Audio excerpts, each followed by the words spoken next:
All right, today I'm going to talk about the CompoForm Clover. Yes, it is pouring outside. That's what you are hearing for all that background noise. So this is my third video focusing on a specific CompoForm piece, fourth video overall for the CompoForm series. Wow, that rain is really coming down. I'm not even sure if you'll be able to hear this. So let me talk a little louder. No, I'm just messing. So anyways,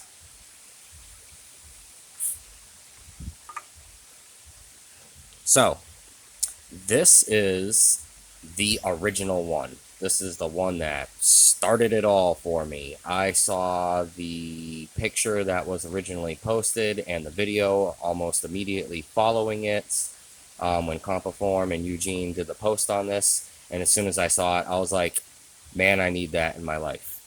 So, well, what caught my attention? Well, first off, the green one, the titanium one, anodized green, caught my attention. But just the overall look, um, that four-leaf, so to speak, pattern, the indents, the play in light on how it just looks in the photos, the spiral. Oh yeah, the clean all around appearance. I was like immediately, man, I gotta have that.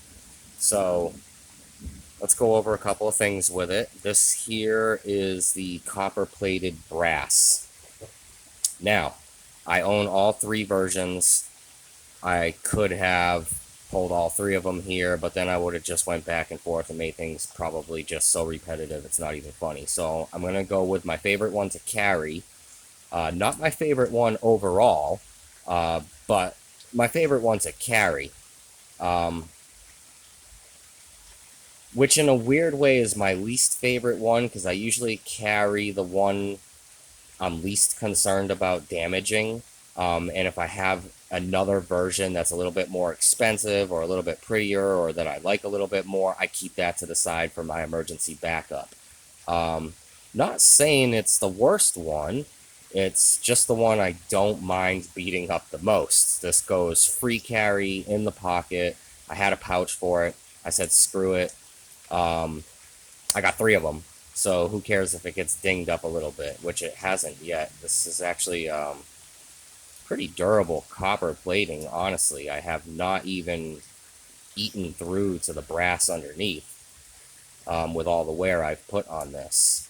Now this bad boy is roughly, I didn't take weights or measurements. I don't do that type of thing really. If somebody really needs to know, post a comment and I'll, post it separately in the comments section if I feel up to it. It's roughly about the size of a silver dollar, though, an old school American silver dollar. Of course, a little bit bigger because it comes out square instead of keeping that circle. um, but it's about roughly the size of a silver dollar. It's got good weight to it, especially this copper plated brass one. Again, I'm not going to get the weight, but man, does it. It feels really nice in hands. Now, this is following up after I posted my Argyle video, and I mentioned this in the Argyle video, and we're going to do a quick breakdown and look at the internals. Let's get some electronic device here away from the magnets. So we have the top plate. This is the side that is engaged for the action, for the different ways to do this. It is a cutout. It is actually a slight step up. So this here, the border doesn't actually really ever, barely ever, it sees contact time. A lot of your contact is going to be right on this circle plate in the middle. It has a what appears to be a ceramic ball bearing that is fitted in a, I think it's a metal ring. It's like a metal ring. And then that appears to be either glued or pressed down into the copper. And then, of course, you have your four magnets that are slightly recessed, ever so slightly, and glued into place. This is your track side. As you can see, it is heavily polished out from use. That's just some gorgeousness there. I love the way those lines are. Oh man, I chose a good time to do this video. I see a flood starting right in my front yard. Yippee-ki-yay. So actually, I chose this one most specifically because I've done the most tweaks to this one. I like to tinker with stuff, and to be honest, the CompoForm right out of the box, especially the patina models, they were not really set and ready to go. That patina was causing a lot of holdback, so these particular things, damn, nice.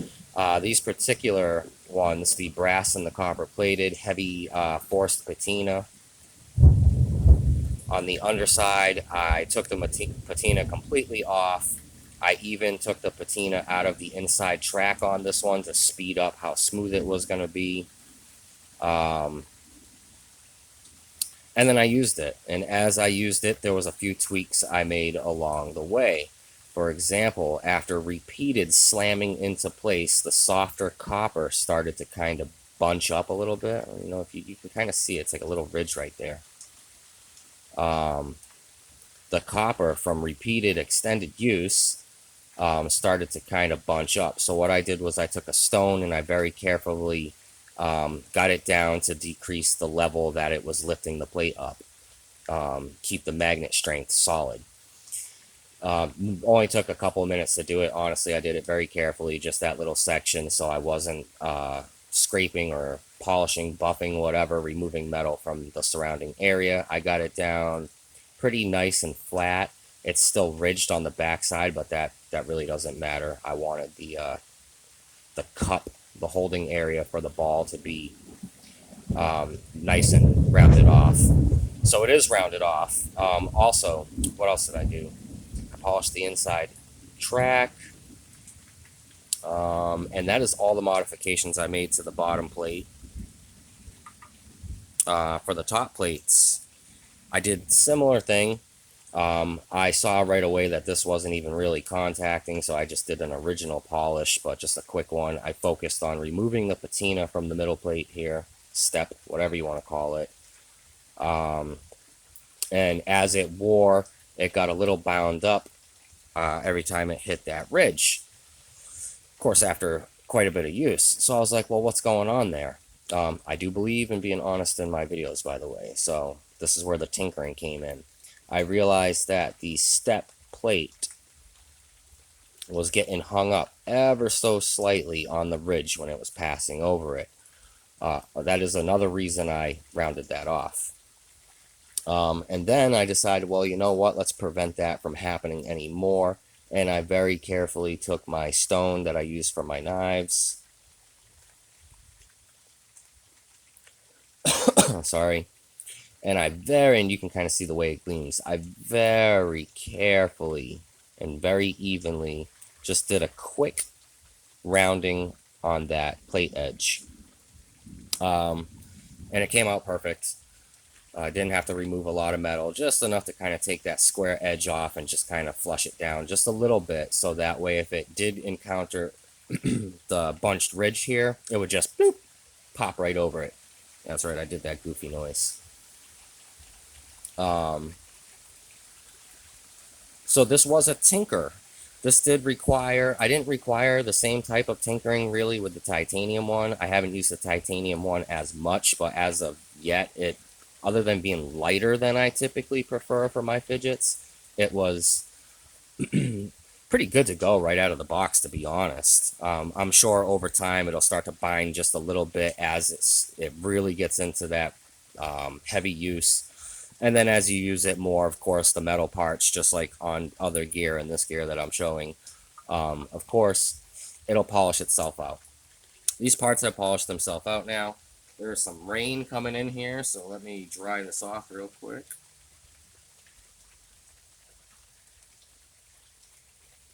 And now we're good to go.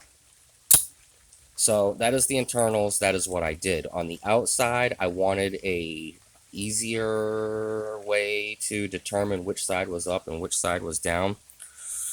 So I did a complete polish on the upper. Now, does it look polished? No, the patina has rapidly come back because that's what happens with copper. But what happened even after it came back is it kept a very... My camera sucks. It's not autofocusing for some reason. It kept a very shiny appearance to the edges. And that stands out like immediately to me when I pick it up because I left the underside the same and it still has that dulled patina look. And then this kind of just shines even with a patina. So I'm able to know what is top and what is bottom right away. Action on this. Well, at first, which I'm sure is why quite a few of them came up for sale not long after it was released, it was a little frustrating at first until I figured out what was doing what and I tinkered with a couple of things. The break-in on this particular model without what I did to it would have been quite a few hours of use before it broke into that point of comfortable use. Now, it really doesn't matter. The ridge doesn't matter. The edge of it's I don't touch this anymore. The little bit of tinkering that I did worked.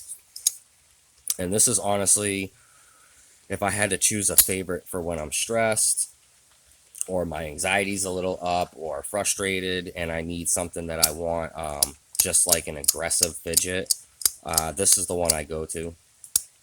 I like that action. I can go as fast or as slow as I want. It's nice. I also like the Zippo. I'm going to call them Zippo clicks because it kind of reminds me of a Zippo. That is very satisfying as well. I have no issues with that. Now, that particular is basically all that can be done if you're holding it upside down.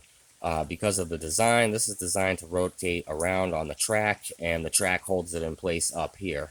So you really can't turn it. See how I tried to turn it and it came off the track? You can't really do that. But if you grab the wrong side and you go to turn it, no big deal. Zippo click that bad boy back down and flip it over and you're good to go. Easy peasy lemon squeezy. That frustrated some people. That doesn't really frustrate me. If you're so frustrated to the point where you're like, I hate this thing because I can't immediately tell which side is up and which side is down, in my opinion, you're being a little picky. I do like the action on this. There is not a whole lot of ways you can fidget. So far, I have found it works great as a top.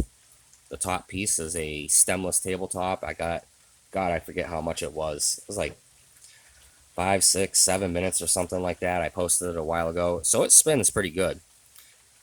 It can also be used as it's like this weird little tumble thing where I'm not going to do it because this is like almost like stone. It can be used as a tumble where it goes end over end. I've done it a few times. It's a little loud doing that. So I don't do it very often. I just feel like I'm causing unnecessary slamming. But as a top, it's great. As a standard fidget, I love this motion, this just circular motion here. If you want, you can just pull it down. You can also come end over end and do the Zippo click like that as I mess it up. Do the Zippo click end over end. I just like going straight back and forth. My final thoughts, because oh my god, I'm already up to 14 minutes of just dragging on with you guys. My final thoughts on this. I love it. After it got through the break-in stage and a couple of little tweaks that I did to this particular one, because the copper is a little bit softer than, of course, the straight brass and the straight titanium. A couple of little tinker tweaks, works great. No complaints whatsoever. Super smooth from any direction. Yeah. I'm not sure if he's ever going to do another run of it. I don't think it sold enough for him to really want to. So if you like this, you see it in the video, like, man, maybe I should grab one of those. You're going to have to hit the secondary market, the daily fidget marketplace, or find it on eBay if you're lucky. Something.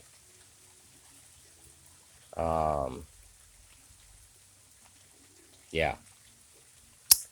Final opinion on it, like I was saying, final thoughts. I absolutely love this thing.